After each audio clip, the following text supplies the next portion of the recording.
আমার বাড়ির কাজের লোক যেভাবে তেল মালিশের নামে আমার সাথে কাজ করল, যদি গল্পটি আপনারা সম্পূর্ণ শুনেন তাহলে আপনাদের মেশিন দিয়ে টপ টপ করে পানি চলে আসবে। আপনারা হাতের কাজ করতে বাধ্য হবেন, কারণ কাজের লোক আমার সাথে যেভাবে কাজ করল। বন্ধুরা, গল্পটি শোনার আগে অবশ্যই কানে হেডফোন লাগিয়ে নিবেন। রাতের বেলা রামু আমার ঘরে এসে বলল, মেম সাহেব, খাবার দেব কি? আমি বললাম, আমার এখন ক্ষুধা নেই কি। তারপর আমি বললাম, রামু, তুমি আমার একটা কাজ করবে? রামু বলল, অবশ্যই করব মেম সাহেব। আমি বললাম, রামু, আমার শরীর ভালো লাগছে না, একটু তেল গরম করে নিয়ে এসো এবং আমার হাত পা মালিশ করে দাও। রামু বলল, ঠিক আছে মেম সাহেব, আমি তেল গরম করে নিয়ে আসছি। আমি তখন গাউন পরেছিলাম এবং বিছানায় শুয়ে পড়লাম। 2 মিনিটের মধ্যে রামু তেল গরম করে ঘরে এসে দাঁড়িয়ে রইল।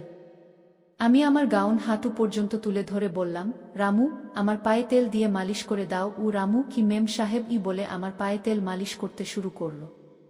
আমি ইচ্ছে করে আমার গাউন আরও উপরে তুলে ধরলাম যাতে রামু আমার সৌন্দর্য দেখতে পায়। রামু আমার পায়ে মালিশ করতে করতে আমার পায়ের দিকে তাকিয়েছিল এবং তার আঙুলের চাপ আগের চেয়ে বেশি শক্ত হয়ে গেল। আমি উল্টে শুয়ে বললাম, রামু, আমার পিঠেও মালিশ করে দাও, খুব ব্যথা করছে। সে বলল, মেম সাহেব, আমি এটা করতে পারব না। আমি বললাম, রামু, দেখো, তোমার লজ্জা করার কিছু নেই। আমি তোমাকে আমার কাজে রেখেছি এবং এই মালিশের জন্য আমি তোমাকে আলাদা করে টাকা দেব, যাতে তোমার ঘরও ভালোভাবে চলতে পারে। আমি তাকে টাকার লোভ দেখালাম। রামু আমার গাউন পিঠ থেকে তুলে দিয়ে পিঠের মালিশ শুরু করল। আমি দেয়ালে লাগানো আয়নায় দেখলাম যে সে এখন আমার দিকে তাকিয়ে আছে। আমি বললাম, রামু, আমার পিঠে ভালো করে মালিশ করো। সে কাঁপতে কাঁপতে আমার পিঠে মালিশ করছিল। কিছুক্ষণ পরে আমি উল্টে সোজা হয়ে বসলাম এবং বললাম, রামু, এখন আমার পেটেও মালিশ করো। রামু বলল, মেম সাহেব, আপনি কি বলছেন? রামু ভীষণভাবে কাঁপছিল এবং হেসে উঠল। আমি বুঝতে পারলাম যে রামু নিজে থেকে কিছু করতে চাইছে না, সে চাইছিল যে আমি প্রথমে কিছু করি। সে একটু লাজুক ছিল, তাই আমি তার 2টি হাত ধরে বললাম, নমস্তে বন্ধুরা, আপনাদের সবাইকে আমার ইউটিউব গল্পে স্বাগতম। আমার নাম পায়েল এবং আমি 22 বছর বয়সী একজন সুন্দরী মহিলা। আমার বিয়ে হয়ে গেছে 6 বছর। জীবনে আমি সব সুখ পেয়েছি, কিন্তু একটি সুখ পাইনি যা একজন নারীর জন্য সবচেয়ে মূল্যবান, স্বামীর ভালোবাসা। আমার স্বামী একজন বড় ব্যবসায়ী এবং ব্যবসার কারণে তিনি সবসময় বাড়ির বাইরেই থাকেন। সুখ, সুবিধা, সম্পত্তি সব আমার আছে, কিন্তু শুধু একটি জিনিসের অভাব আছে যা আমি সবসময় অনুভব করতে চাই, আমার স্বামীর সান্নিধ্য এবং তার ভালোবাসা। বন্ধুরা, আমার বাড়িতে রামু নামের একটি চাকর আছে। তার বয়স 20 বছর এবং সে বিহারের বাসিন্দা। রামু বিবাহিত, কিন্তু তার স্ত্রী বিহারেই থাকে। তার চোখেও একটি তৃষ্ণা দেখা যায়, একটি অসম্পূর্ণ আকাঙ্ক্ষার ব্যথা। সম্ভবত আমার মতোই সেও তার সঙ্গীর ভালোবাসা থেকে দূরে। এটি গত বছরের ঘটনা। আমার স্বামী কয়েকদিনের জন্য বাড়িতে এসেছিলেন, কিন্তু যেমন প্রতিবার হয়, যখন রাত হলো, তিনি আমাকে বললেন যে তিনি 1 মাসের জন্য বিদেশ যাচ্ছেন ব্যবসার কারণে। সেই রাতে আমি আমার ঘরে একা ফুপিয়ে ফুপিয়ে কেঁদেছিলাম। প্রতিবারের মতো এবারও তিনি 1 দিনের জন্য এসেছিলেন এবং আমাকে একা রেখে চলে গিয়েছিলেন। আমার হৃদয় তার আকাঙ্ক্ষায় তৃষ্ণার্ত হয়ে রইল এবং আমি আবারও এই ব্যথায় ডুবে গেলাম। আমার স্বামীর ভালোবাসার জন্য তৃষ্ণার্ত হয়ে তার চলে যাওয়ার পর আমি আমার একাকিত্ব থেকে বাঁচতে মদ্যপান শুরু করলাম। এক রাতে আমি এতটাই ভেঙে পড়েছিলাম যে আমার স্বাস্থ্য খারাপ হয়ে গেল। আমাকে হাসপাতালে ভর্তি করতে হয়েছিল। রামু আমাকে সামলে নিল, আমাকে হাসপাতালে নিয়ে গেল এবং আমার সুস্থ হওয়া পর্যন্ত আমার দেখাশোনা করল। যখন আমি সুস্থ হলাম, আমি তাকে ডাকলাম এবং তার সেবার জন্য ধন্যবাদ জানালাম। রামু নত হয়ে বলল, মেম সাহেব, আমরা তো আপনার চাকর, আপনার সেবা করা আমাদের কর্তব্য। আমরা আমাদের দারিদ্র্যের কারণে আমাদের স্ত্রী সন্তানদের থেকে দূরে এখানে উপার্জন করতে এসেছি। আমি আপনার অবস্থা দেখে বুঝতে পারছি যে আপনার সবকিছু থাকা সত্ত্বেও আপনি আপনার স্বামীর ভালোবাসা থেকে দূরে আছেন। ক্ষমা করবেন মেম সাহেব যদি আমি কিছু ভুল বলে থাকি। রামুর কথায় ব্যথা ছিল, সেই একই ব্যথা যা আমি আমার হৃদয়ে অনুভব করতাম। সে তার বিয়ের কথা উল্লেখ করে বলল, আমাদের বিয়েও 1 বছরের বেশি হয়ে গেছে, কিন্তু আমরা আমাদের স্ত্রীর কাছে মাত্র 2 মাস থাকতে পেরেছি। প্রতিদিন তার কথা মনে পড়ে, কিন্তু কি করব, বাধ্যতা। বন্ধুরা, তার কথায় সেই তৃষ্ণা ছিল যা আমি সবসময় আমার মধ্যে লুকিয়ে রেখেছি। রামুর চোখে ঝলকানো ব্যথা আমার হৃদয়ে স্পর্শ করল। প্রথমবার কেউ আমাকে এমন অনুভব করাল যে সে আমার ব্যথা বুঝতে পারে। আমাদের দুজনের কষ্ট একই রকম ছিল, আমাদের আকাঙ্ক্ষাগুলো অসম্পূর্ণ ছিল। সেই দিনের পর যখনই আমরা একে অপরের দিকে তাকাতাম, আমাদের হৃদয়ে একটি অদ্ভুত টান অনুভব হতো। এমন একটি সম্পর্ক যেখানে কোনো শব্দ ছিল না, শুধু অনুভূতির একটি গভীর সমুদ্র ছিল। মোর চোখে নিজের জন্য একটি অদ্ভুত টান দেখে আমি এক ধরনের শান্তি পেতাম। হয়তো আমরা দুজনেই সেই অসম্পূর্ণ আকাঙ্ক্ষার গোলাম ছিলাম, যা আমরা আমাদের হৃদয়ে পুষে রেখেছিলাম। বন্ধুরা, রামু যখন বলল, ম্যাডাম, উপার্জন না করলে ঘর কিভাবে চালাব, তখন তার কথায় আমার হৃদয় স্পর্শ পেল। আমি তাকে কিছু টাকা দিয়ে বললাম, রামু, তুমি তোমার বাড়ি চলে যাও, কিন্তু সে অস্বীকার করে বলল, না ম্যাডাম, আমরা এই টাকা বাড়িতে পাঠিয়ে দেব, যাতে আমাদের ঘর চলতে পারে।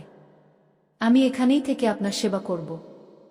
যাই হোক, মালিক বাড়িতে নেই, তাই আমার দায়িত্ব যে আমি আপনার যত্ন নিই কি। তার কথায় নিজের পরিবারের প্রতি ভালোবাসা ও দায়িত্ব দেখে আমি অনুভব করলাম এই সাধারণ মানুষটি তার স্ত্রীকে কতটা ভালোবাসে। আর আমার স্বামী, যার আমার প্রতি সামান্যটুকুও মায়া নেই। রামুর চোখে আমি সেই ব্যাকুলতা দেখতে পেলাম, যা আমার হৃদয়েও ছিল। তখনই আমার মনে হলো, হয়তো আমরা দুজনেই একে অপরের এই ব্যাকুলতা মিটিয়ে দিতে পারি। বন্ধুরা, সেই দিন থেকে আমি রামুকে ভিন্ন দৃষ্টিতে দেখতে শুরু করলাম। একদিন সে বাড়িতে পরিষ্কার করছিল এবং শুধুমাত্র একটি হাফ শার্ট পরেছিল। তার বলিষ্ঠ বাহু ও সুগঠিত দেহ দেখে আমার ভেতর এক ধরনের আলোড়ন সৃষ্টি হলো। আমি তার কাছে আসা পছন্দ করতে শুরু করলাম এবং এখন আমি স্থির করলাম যে রামুর সাথে আমার জীবনের সেই শূন্যতা পূরণ করব। তাকে আকর্ষণ করার জন্য আমি নতুন নতুন উপায় অবলম্বন করতে লাগলাম। আমি ইচ্ছাকৃতভাবে তার সামনে ছোট ছোট পোশাক পরতাম, যাতে সে আমার দিকে তাকায়। কিন্তু সে তো সবসময় নিজের কাজেই মগ্ন থাকত। কখনো কখনো আমি বাথরুমের দরজা একটু খুলে রাখতাম বা তার সামনে হালকা নাইট কাপড়ে থাকতাম। কিন্তু আমার সব প্রচেষ্টাই ব্যর্থ হচ্ছিল। সে যেন অন্য কোনো জগতে হারিয়ে গিয়েছিল। তারপর একদিন আমি তাকে আমার কাছে ডেকে বললাম, রামু, আজ আমার মদ্যপান করার ইচ্ছা হচ্ছে কি। সে উদ্বিগ্ন স্বরে বলল, ম্যাডাম, এটি আপনার স্বাস্থ্যের জন্য ভালো নয়। গতবারও আপনার অসুস্থতা হয়েছিল। ও আমি তার চোখের দিকে তাকিয়ে বললাম, তাহলে কি করব রামু? আমি আমার স্বামীর ভালোবাসার জন্য ব্যাকুল, কিন্তু সে আমার অস্থিরতা বুঝতে পারে না। সে নীরবে আমার ব্যথা শুনতে থাকল। আমি 2 গ্লাসে মদ ঢেলে একটি গ্লাস তার হাতে দিলাম। সে সংকোচ প্রকাশ করে বলল, ম্যাডাম, আমি মদ্যপান করি না। আমার এতটা যোগ্যতা নেই কি। তার এই লজ্জা আমাকে আরও প্রিয় করে তুলল। আমি ধীরে ধীরে তার হাত স্পর্শ করে বললাম, রামু, এখানে যোগ্যতার কথা নয়। এটা তো শুধু দুটি হৃদয়ের ব্যথা ভাগ করে নেওয়ার একটি মাধ্যম। বন্ধুরা, তার হাত ধরে আমি তাকে কাছে টেনে নিলাম।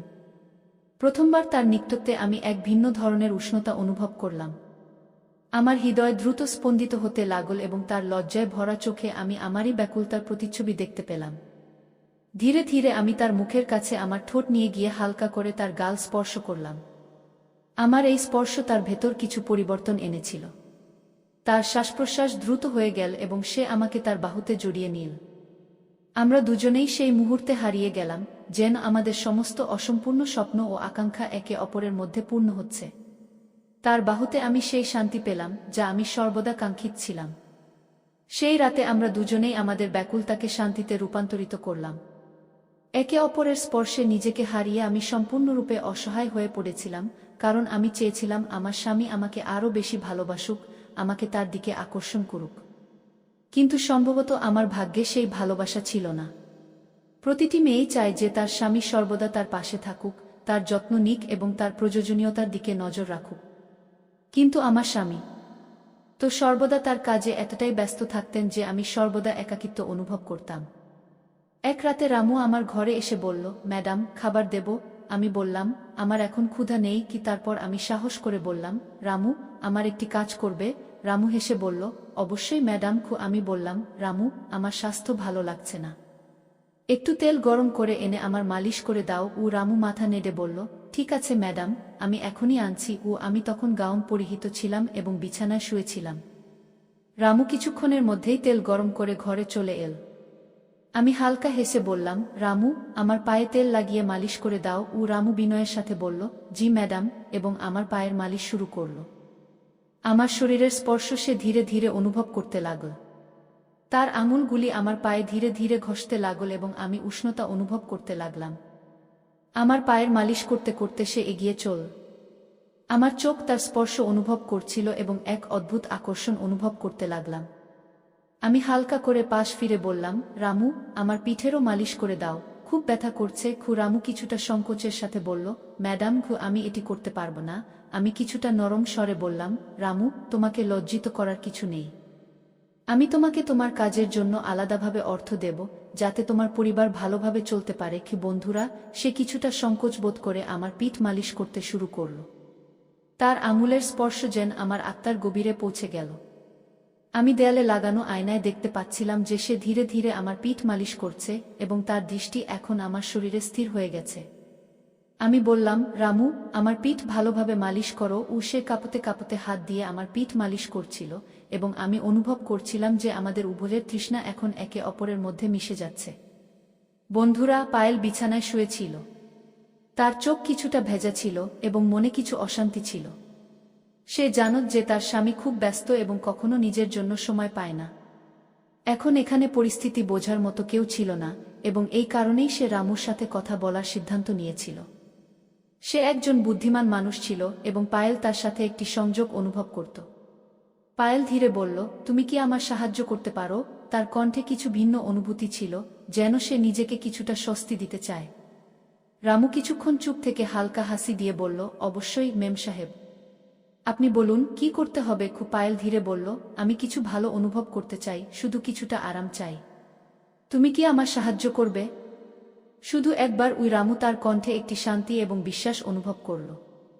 রামু ধীরে বলল, মেম সাহেব, যদি আপনি আরাম চান তবে আমি খুশি হব যে আমি আপনাকে সাহায্য করতে পারি। সে তেল গরম করে পায়েলের দিকে এগিয়ে গেল। যেই রামু পায়েলের পিঠে তেল লাগাল, একটি শান্তির অনুভূতি তৈরি হল। পায়েল গভীর শ্বাস নিল, যেন সে কিছুটা স্বস্তি পাচ্ছে।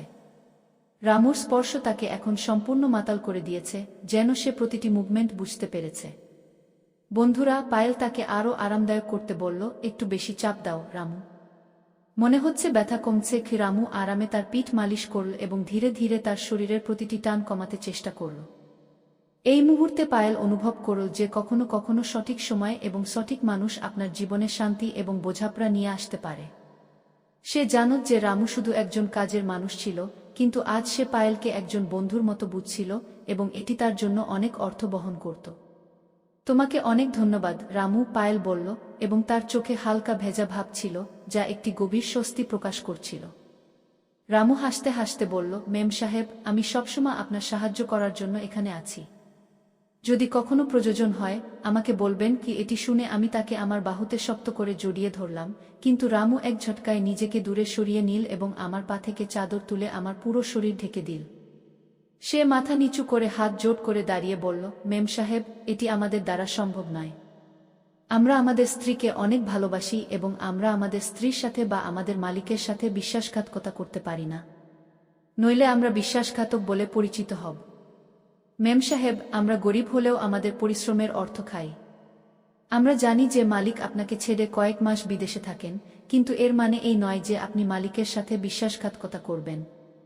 আপনি মালিকের সাথে ভালোবাসার কথা বলুন, হয়তো তিনি আপনার কথা শুনবেন। যখন আমরা আমাদের স্ত্রী ছাড়া তার স্মৃতির উপর বেঁচে থাকতে পারি, তখন আপনি কেন পারবেন না? শেষ পর্যন্ত ভালোবাসা এবং বিশ্বাসও তো কিছু জিনিস। মালিক বাইরে থেকে এত পরিশ্রম করেন, সেটাও তো আপনার সুখের জন্যই। রামুর কথা শুনে তার প্রতিটি শব্দ আমার কানে জ্বলন্ত অ্যাসিডের মতো লাগছিল, কারণ সে সত্য বলছিল। রামু হাত জোট করে বলল, মেম সাহেব, এখন আমি আপনার বাড়িতে কাজ করতে পারবো না। আমি কালই এখান থেকে চলে যাব এবং অন্য চাকরি খুঁজব। আমি তাকে থাকতে বললাম এবং বললাম, এটি করো না। আমি আমার ভুলের জন্য খুব লজ্জিত। তুমি কেন চাকরি ছাড়ছ রামু? সে মাথা নিচু করে বলল, না মেম সাহেব, এখন আমাদের এখান থেকে চলে যাওয়াই ভালো। যখন আমরা আপনাকে দেখব, তখন হয়তো আমরা আপনার দিকে তাকাতে পারব না, আর আপনি আমাদের দিকেও তাকাতে পারবেন না। আপনি তরুণ, আমরাও তরুণ। কখনো আমরা পথভ্রষ্ট হয়ে যেতে পারি। আমরা খুব ভয় পাই, তাই আমাদের এখান থেকে চলে যাওয়াই ভালো। আমি হাত জোট করে রামুর কাছে ক্ষমা চাইলাম এবং বললাম, যে ভুল আমি করেছি তার জন্য আমাকে ক্ষমা করো রামু। আমি কিছুক্ষণের জন্য পথভ্রষ্ট হয়ে গিয়েছিলাম। জানি না কিভাবে আমার হৃদয় এবং মনের উপর শয়তান আধিপত্য করেছিল। রামু মাথা নিচু করে বলল, মুখিম সাহেব, আপনি আমাদের কাছে ক্ষমা চাইবেন না। এই বয়সে মানুষের কখনো কখনো ভুল হয়ে যায়। আপনি মালিকের সাথে কথা বলুন, সব ঠিক হয়ে যাবে। এতটা বলার পর পরের দিনই রামু তার সমস্ত জিনিসপত্র নিয়ে আমাদের বাড়ি থেকে চিরতরে চলে গেল। যাওয়ার সময় সে আমাকে ক্ষমা করে দিয়েছিল, কিন্তু আমার ভুলের কারণে বেচারা রামুকে এই চাকরি ছাড়তে হয়েছিল। আমি আমার ভুলের কারণে একজন ভালো, সরল ও শান্ত চাকরকে হারিয়েছি, যাকে আমি কখনই ভুলতে পারব না। তো বন্ধুরা, আজকের আমাদের ছোট্ট গল্পটি এখানেই শেষ। গল্পটি কেমন লাগলো কমেন্টে অবশ্যই জানাবেন। এরকম আরও রোমাঞ্চকর গল্প শোনার জন্য চ্যানেলটি সাবস্ক্রাইব করুন। আবার দেখা হবে নতুন কোনো গল্প নিয়ে, তার আগে পর্যন্ত আপনি ও আপনার প্রিয়জনদের যত্ন নিন। ধন্যবাদ।